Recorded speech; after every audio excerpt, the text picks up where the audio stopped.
Welcome students. Today we will discuss about the sexual reproduction in plants. Reproduction in plants, pre-fertilization structure and events. In that we will be discussing about microspores and pollen grains and the development of male gametophyte, female reproductive part called the gynoecium.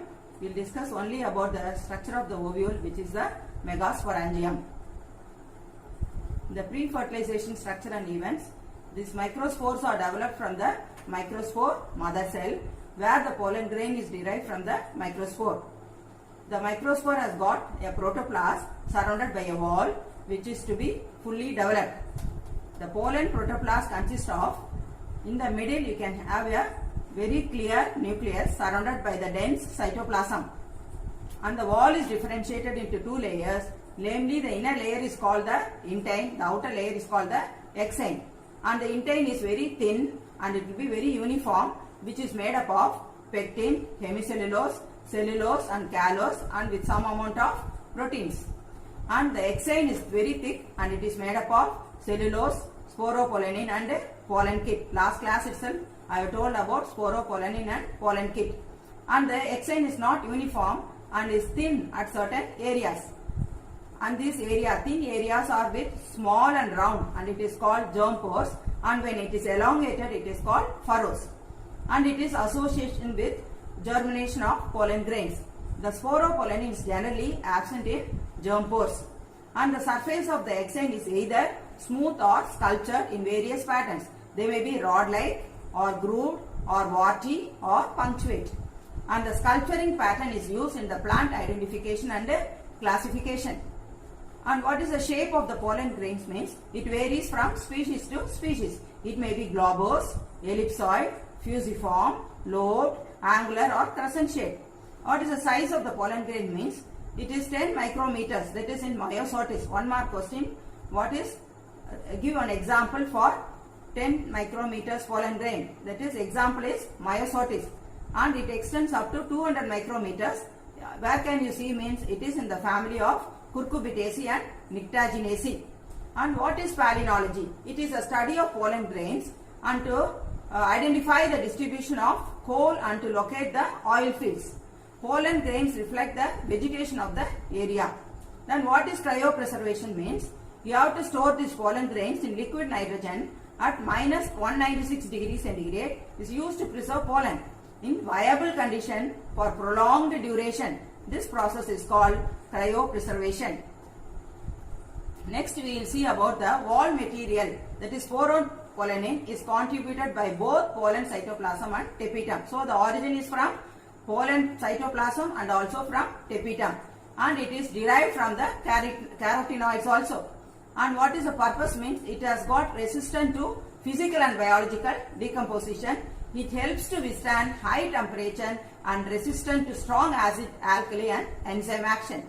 Hence it preserves the pollen for long periods in fossil deposit and also to protect pollen during its journey from anther to the stigma. What is bee pollen? It is a natural substance and contains high proteins, carbohydrates, trace amount of minerals and vitamins. Therefore, it is used as dietary supplement and it is sold as pollen tablets and syrups. Yes, what is a pollen calendar? It shows the production of pollen by plants during different seasons. This benefits allergic persons. This pollen kit already I have told. This is a 3-mark question. And what is a pollen kit means? It is contributed by the tapetum. Last class we have discussed about the tapetum. So it is from the contribution of the tapetum. What is the color means? It is yellow or orange and it is chiefly made up of carotenoids and flavonoids. It is an oily layer forming a thick viscous coating over pollen grains. If they ask in 2 marks, it is just enough. It is an oily layer forming a thick viscous coating over pollen surface, and it attracts the insects and protects damage from UV radiation. This diagram represents the stages of development of male gametophyte. In the first diagram you can see the liberation of the pollen grains, and the diagram A represents the microspore that is developed into pollen grains with 2 layers. The outer layer is called the exine and the inner layer is called the intine. In the middle you can see the well-defined nucleus surrounded by the cytoplasm. In the diagram B, you can see a large vacuole with a nucleus. And in the C diagram, you can see the division of nucleus. So the division of nucleus will result in two cells. The one cell is called the vegetative cell, another cell is called the generative cell, and a wall is laid in between the two cells.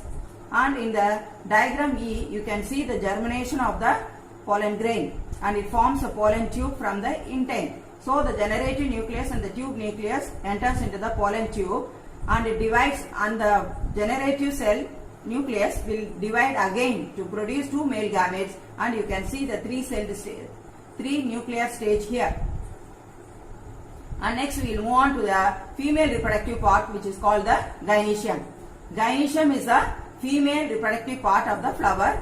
The word gynoecium represents one or more pistils of a flower. The word pistil refers to the ovary, style and stigma. A pistil is derived from a carpel. The word ovary represents the part that contains the ovules. The ovary will become the fruit and the ovules will become the seeds.